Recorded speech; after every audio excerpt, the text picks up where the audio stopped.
Assalamualaikum warahmatullahi wabarakatuh. Berjumpa lagi dengan saya Kamaruzaman Bustamam Ahmad atau KBA. Dalam session ini kita akan lanjutkan dengan tema kita tentang perubahan kebudayaan. Ini merupakan sesi baru, namun sebelumnya kita sudah sampaikan apa yang menggerakkan suatu kebudayaan.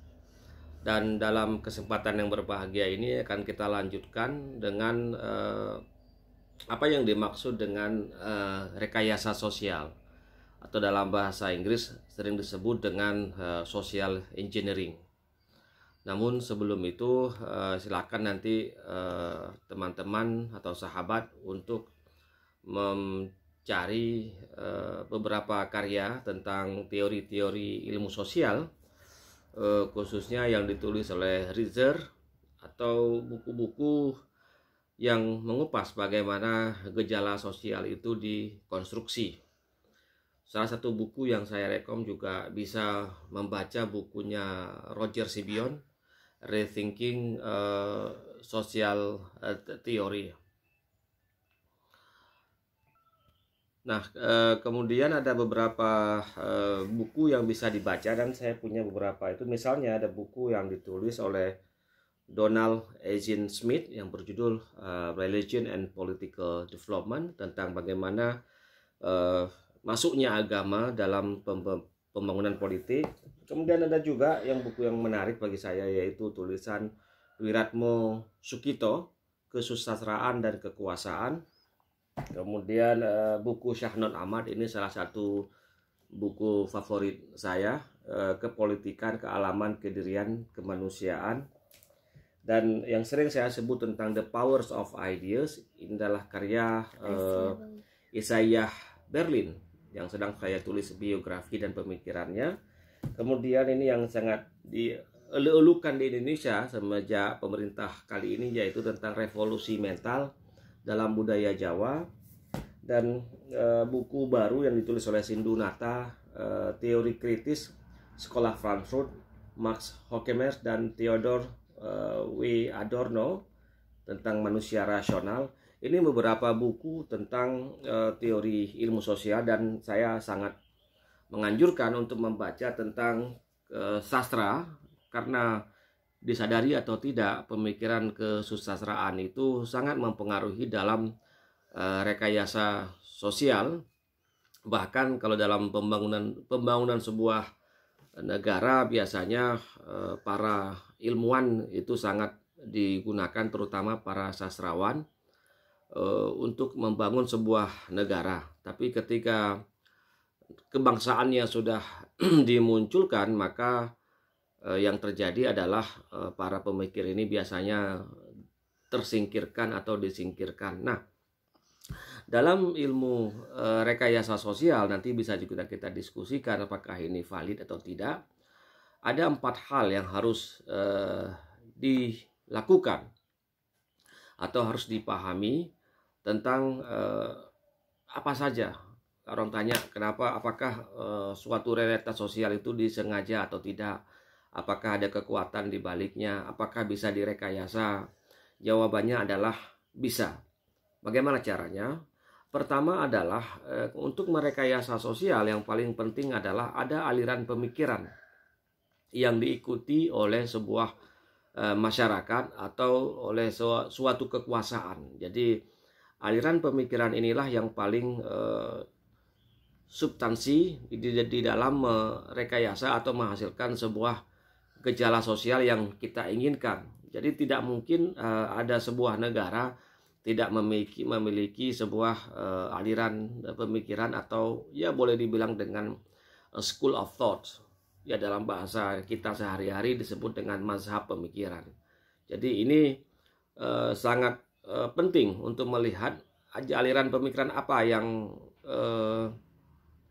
digunakan untuk direkayasa atau merekayasa suatu masyarakat.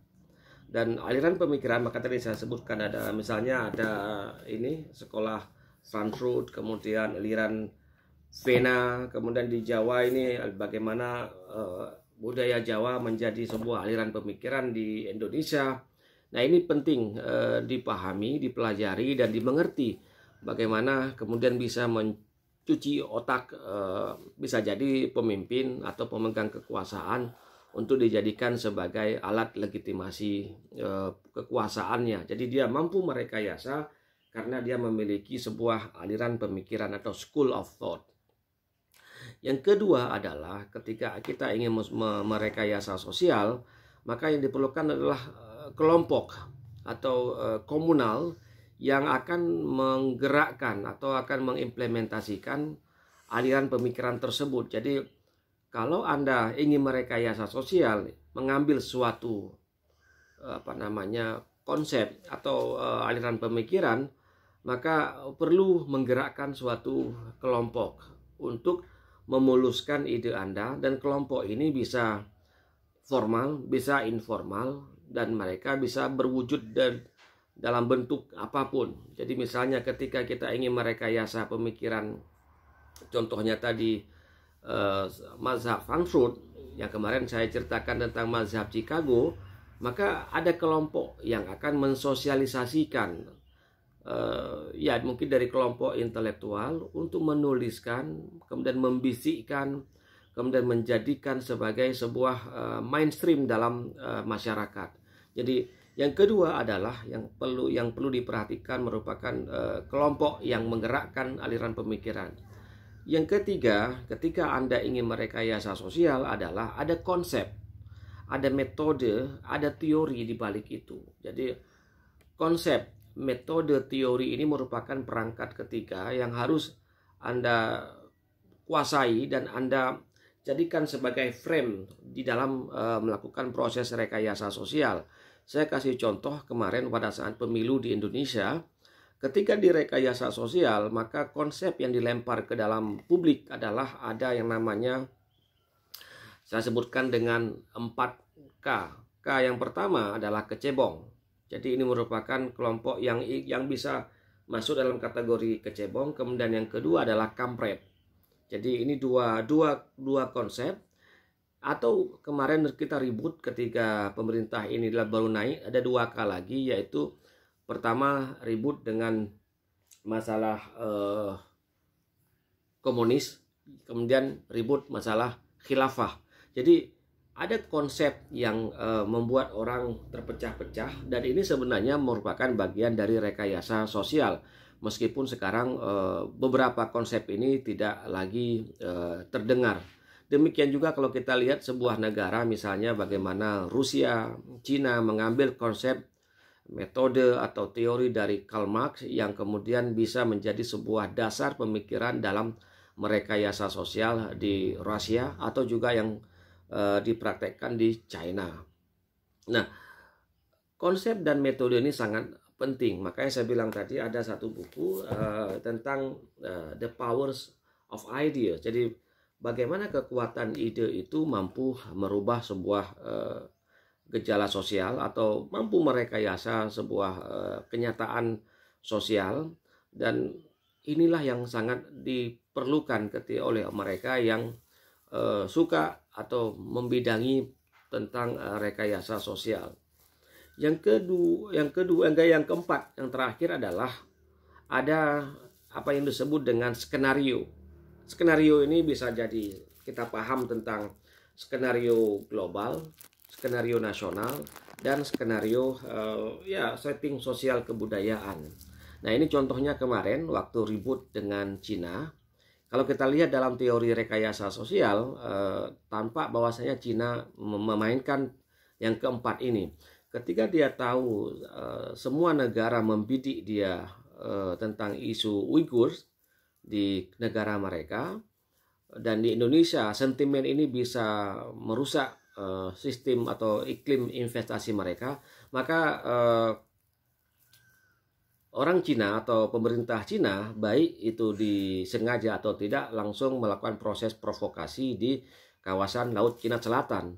Jadi begitu ada isu Uighur, untuk mengimbangi isu ini namanya disebut dengan setting, maka isu Uighur tenggelam, maka naiklah isu kemarin, isu perbatasan, dan lebih bagus mereka bermain di isu perbatasan ketimbang bermain di isu yang tadi kita sebutkan dengan isu-isu yang keagamaan, karena itu akan merusak iklim atau kultur investasi mereka. Demikian pula ketika hal-hal yang bersifat global, bagaimana tatanan global, bagaimana seseorang yang merekayasa sosial itu mampu memahami tentang persoalan GT atau Global Trend, atau GO, Global Outlook, atau GS atau Global Scenario. Jadi kalau Anda ingin merekayasa sosial, maka ini harus dipelajari juga bagaimana kenyataan atau bagaimana impian, bagaimana harapan, visi, misi negara-negara besar. Sehingga apa yang Anda ingin rekayasa itu apakah kemudian membantu impian orang lain, atau Anda membuat mimpi Anda sendiri tapi dengan skala yang lebih kecil kah, lebih besar, atau yang skala internasional. Jadi ini saya rasa 4 hal yang perlu dilakukan ketika Anda ingin melakukan proses rekayasa sosial. Yang pertama, Anda menguasai atau mampu menjalankan sebuah aliran pemikiran, school of thought. Kemudian Anda memiliki kelompok yang akan bermain pada level sosial. Yang ketiga adalah Anda memiliki konsep, metode, atau teori yang kemudian nanti menjadi sebuah approach atau pendekatan ketika Anda ingin merubah sebuah gejala sosial. Dan yang keempat adalah tentang setting sosial, yang itu berwujud dengan kebijakan negara. Jadi kalau sudah menjadi kebijakan, maka dia bisa menjadi sebuah alat untuk merubah suatu tatanan, suatu situasi masyarakat. Dan karena itu kemudian Anda mampu, atau insya Allah Anda akan menjadi salah seorang yang disebut dengan perekayasa sosial. Makanya perlu para ilmuwan di belakang pemimpin, di belakang penguasa, di belakang raja atau siapapun lah itu, untuk membisikkan keempat hal ini. Jadi kalau Anda sudah mampu menggerakkan 4 hal ini, maka Anda sudah berhasil menjadi ahli rekayasa sosial. Demikian para sahabat. Assalamualaikum warahmatullahi wabarakatuh.